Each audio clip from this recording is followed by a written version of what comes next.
Korang tahu tak, ada satu nama jalan Melayu di daerah Chinatown. Kita berada di Bukit Pasuh.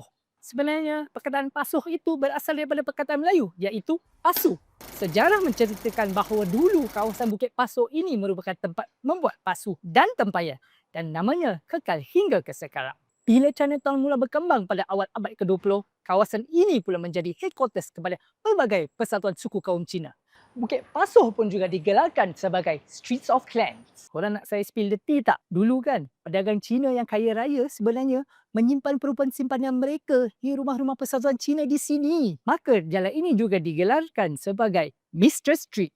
Sepanjang jalan Bukit Pasuh, korang akan nampak deretan rumah-rumah kedai yang seni binanya sangat luar biasa yang dibina seawal tahun 1900s. Era ini mempamerkan evolusi seni bina Singapura dari zaman kolonial ke era awal pemodenan yang menggabungkan elemen tradisional Cina dan pengaruh kolonial barat. Kawasan Bukit Pasuh ini telah diwartakan sebagai kawasan konservasi pada tahun 1989. Jadi, apa korang lihat sekarang adalah seni bina yang asal dipelihara semenjak awal zaman. Seni bina di sini bukan sahaja memberi estetik tetapi ia menceritakan sejarah Bukit Pasuh.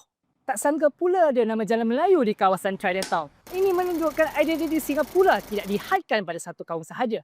Walaupun kawasan ini diakalkan orang Cina, mereka yang berlainan kaum juga memainkan peranan dalam pembentukan sebuah masyarakat di Singapura.